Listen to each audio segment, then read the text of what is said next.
বিসমিল্লাহির রহমানির রাহিম। আসসালামু আলাইকুম ওয়া রাহমাতুল্লাহ।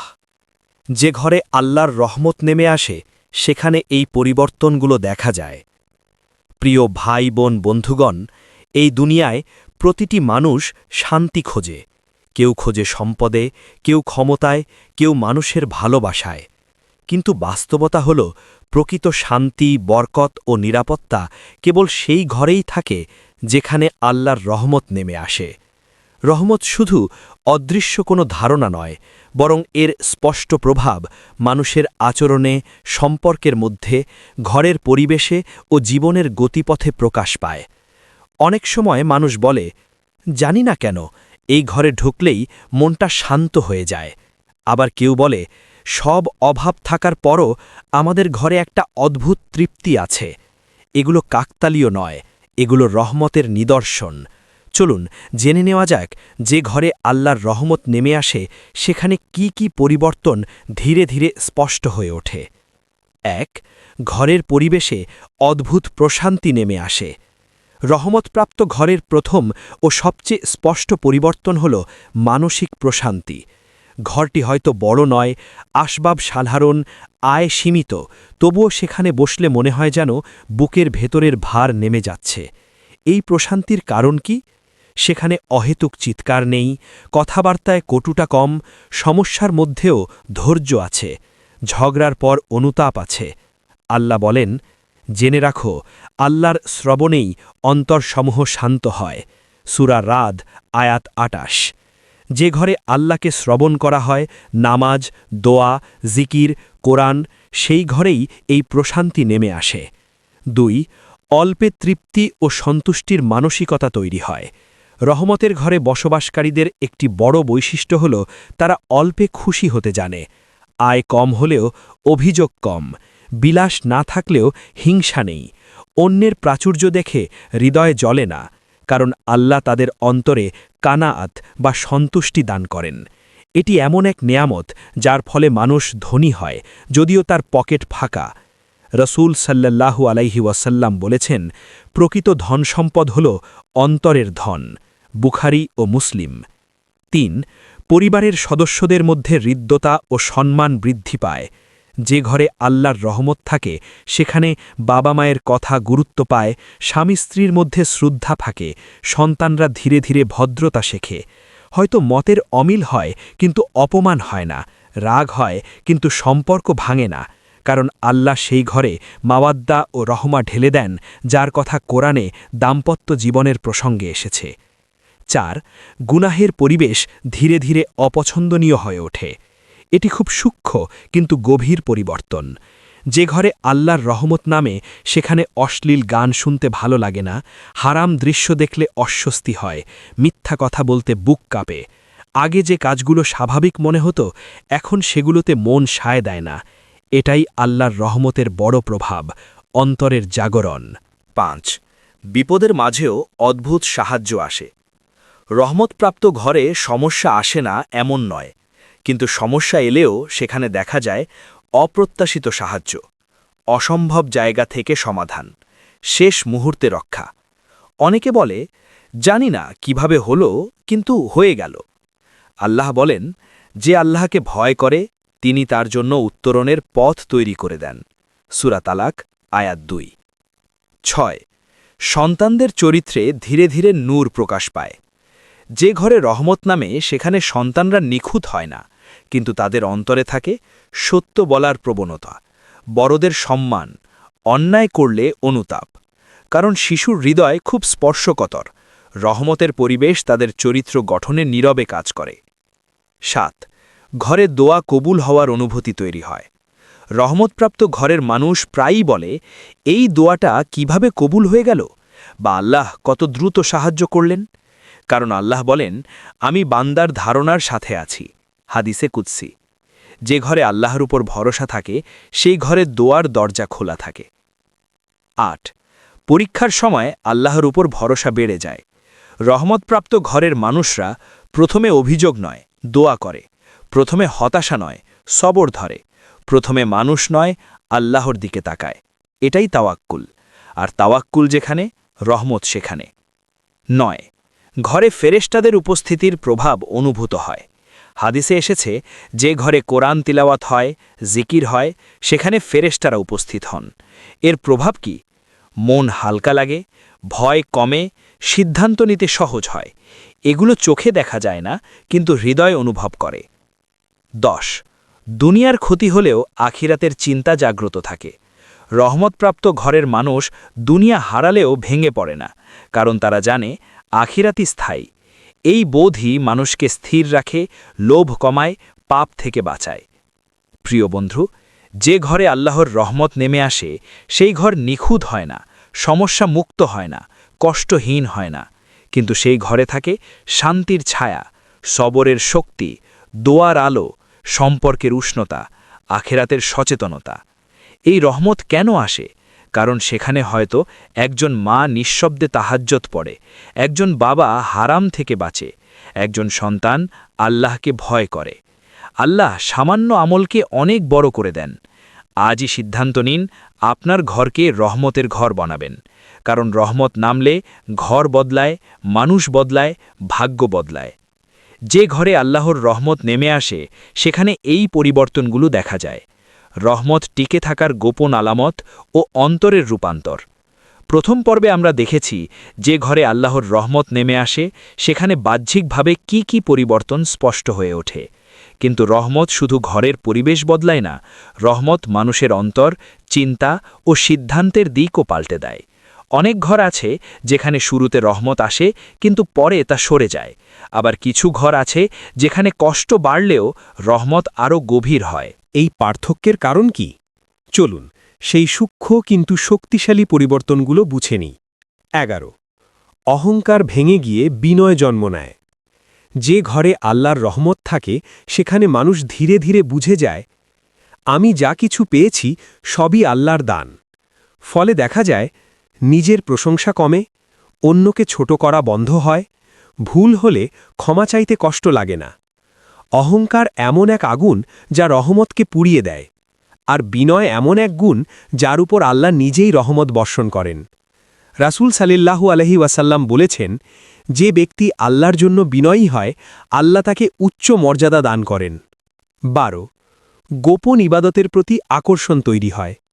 রহমতপ্রাপ্ত ঘরের মানুষ ধীরে ধীরে প্রকাশ্য আমলের চেয়ে গোপন আমলে বেশি স্বাদ পায়। যেমন কেউ না জানলেও তাহাজ্জুদ, চোখের পানি লুকিয়ে দোয়া, কাউকে না জানিয়ে দান। কারণ রহমত মানুষকে মানুষের প্রশংসা থেকে বের করে এনে আল্লাহর সন্তুষ্টির দিকে নিয়ে যায়। এই গোপন আমলই রহমত ধরে রাখার সবচেয়ে বড় কারণ। 13. বিপদে আল্লাহর উপর অভিযোগ নয়, আত্মসমালোচনা বাড়ে। যে ঘরে রহমত নামে সেখানে বিপদ এলে মানুষ বলে না, আল্লাহ কেন আমার সাথে এমন করলেন, বরং বলে, আমার কোনো ত্রুটি আছে? আমি কোথায় আল্লাহকে অসন্তুষ্ট করেছি? এই আত্মসমালোচনা মানুষকে পরিশুদ্ধ করে, আর পরিশুদ্ধ অন্তরেই রহমত স্থায়ী হয়। 14. হারাম রিজিকের প্রতি ভয় তৈরি হয়। রহমতপ্রাপ্ত ঘরের মানুষ বুঝে যায়, হারাম রিজিক শুধু পেট ভরায়, ঘর ভাঙে। ফলে দেখা যায় সন্দেহজনক আয় ছেড়ে দেওয়া, কম হলেও হালাল বেছে নেওয়া, সন্তানদের মুখে হারাম তুলে দিতে ভয় পাওয়া। কারণ তারা জানে হারাম ঢুকলে রহমত বের হয়ে যায়। 15. ক্ষমা করার শক্তি সৃষ্টি হয়। যে ঘরে আল্লাহর রহমত থাকে সেখানে মানুষ প্রতিশোধে শান্তি খোঁজে না, ক্ষমাকে দুর্বলতা মনে করে না, আঘাত পেলেও আল্লাহর কাছে বিচার ছেড়ে দেয়। কারণ তারা জানে যে ক্ষমা করে আল্লাহ তাকে ক্ষমা করেন। এই ক্ষমাশীলতা ঘরকে হালকা রাখে, অন্তরকে মুক্ত রাখে। 16. দুনিয়ার ক্ষণস্থায়িত্ব গভীরভাবে উপলব্ধি হয়। রহমতপ্রাপ্ত মানুষ হঠাৎ বুঝে যায় সব কিছুই চলে যাবে, আজকের সুখ কাল থাকবে না, কবরই শেষ ঠিকানা। এই উপলব্ধি মানুষকে ভীত করে না, বরং সচেতন করে। ফলে নামাজ আর তাড়াহুড়ো মনে হয় না, সময় নষ্ট করলে অপরাধ বোধ হয়, আখিরাতের প্রস্তুতি গুরুত্ব পায়। 17. আল্লাহর উপর ভরসা বাস্তব রূপ নেয়। অনেকে মুখে বলে আল্লাহ ভরসা, কিন্তু রহমতপ্রাপ্ত ঘরের মানুষ ভরসাকে কাজে পরিণত করে, চেষ্টা করে, ফল আল্লাহর উপর ছেড়ে দেয়। হারলেও হতাশ হয় না, দেরি হলেও অভিযোগ করে না। এই ভরসাই মানুষকে মানসিকভাবে সবচেয়ে শক্ত করে তোলে। 18 কৃতজ্ঞতা জীবনের অভ্যাস হয়ে যায় রহমতের ঘরে বসবাসকারীরা শুধু সুখে নয় কষ্টেও আলহামদুলিল্লাহ বলে কারণ তারা বুঝে যায় সব কষ্ট শাস্তি নয় অনেক কষ্টই পরিশুদ্ধ করার উপায় অনেক দেরি বড় নিয়ামতের প্রস্তুতি এই কৃতজ্ঞতাই রহমত বাড়িয়ে দেয় 19 আল্লাহর সীমারেখা স্পষ্ট হয়ে যায় রহমত মানুষের অন্তরে একটি অদৃশ্য দেয়াল তৈরি করে দেয় এখান পর্যন্ত ঠিক এরপর হারাম ফলে সুযোগ থাকলেও গুনাহে হাত বাড়ে না একা থাকলেও আল্লাহকে ভয় হয় কেউ না দেখলেও বিবেক জাগে এই সীমারেখাই মানুষকে নিরাপদ রাখে 20 দোয়া শুধু চাওয়া নয় আত্মসমর্পণে পরিণত হয় রহমতপ্রাপ্ত ঘরের মানুষ দোয়া করে শুধু পাওয়ার জন্য নয় আল্লাহর কাছে নিজেকে সঁপে দেওয়ার জন্য তারা বলে হে আল্লাহ যা ভালো মনে করেন তাই দিন এই আত্মসমর্পণই রহমতের সর্বোচ্চ স্তর বন্ধুগণ রহমত এমন কিছু নয় যা শুধু নামাজের ঘরে থাকে রহমত থাকে সিদ্ধান্তে আচরণে আয় ব্যয়ে রাগে ক্ষমায় নিঃশব্দ শ্রুতে যে ঘরে এই পরিবর্তনগুলো ধীরে ধীরে আসে জেনে রাখুন সেই ঘরে আল্লাহ নিজেই দৃষ্টি দিয়েছেন আর আল্লাহ যখন দৃষ্টি দেন তখন দেরি হলেও ধ্বংস আসে না কষ্ট এলেও বরকত হারায় না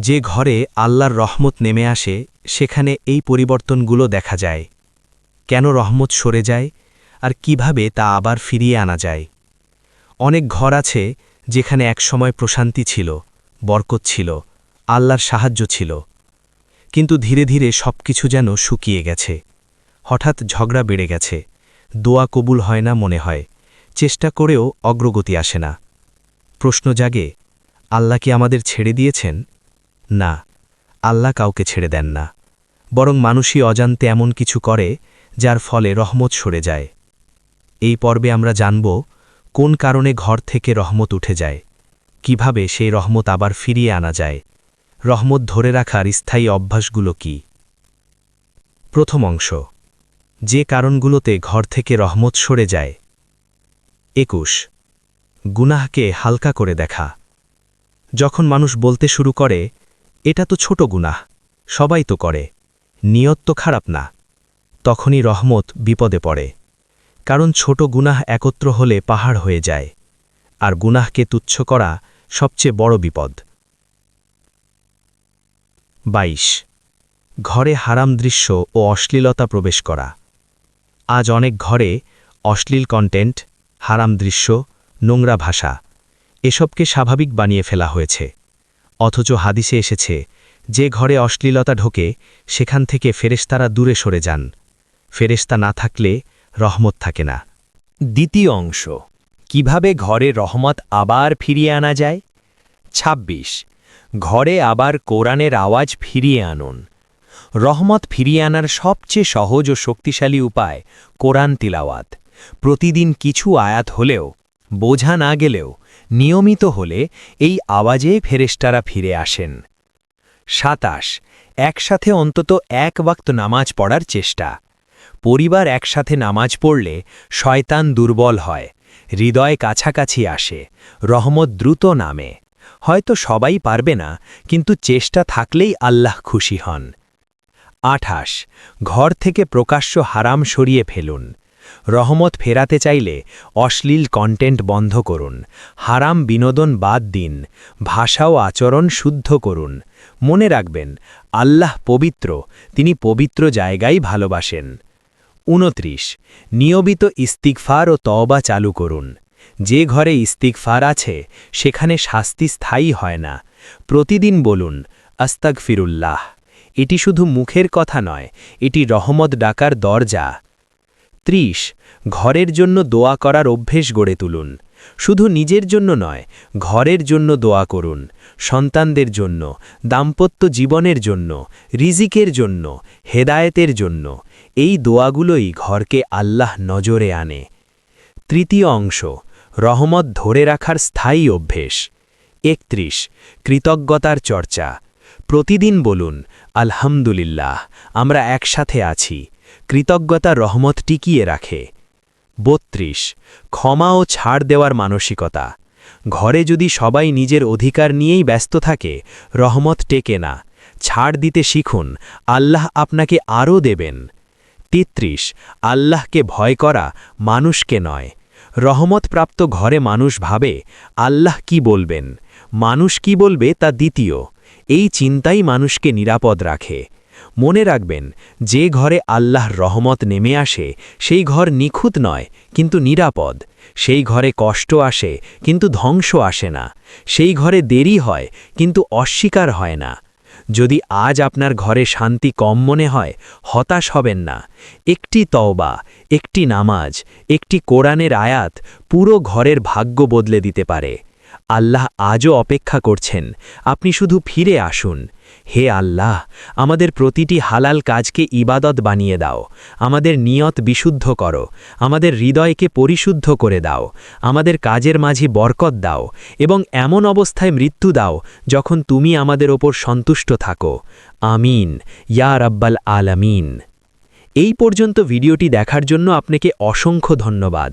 ভালো লাগলে লাইক, শেয়ার এবং ফলো দিয়ে উৎসাহিত করবেন এবং সাবস্ক্রাইব করে পাশে থাকবেন যাতে এই ধরনের ভিডিও আপনাদের কাছে পৌঁছে দিতে পারি এবং এই রকম ভিডিও দেখে আমাদের অন্তর আত্মাকে পরিশুদ্ধ করতে পারি। আসসালামু আলাইকুম ওয়া রাহমাতুল্লাহি ওয়া বারাকাতুহু।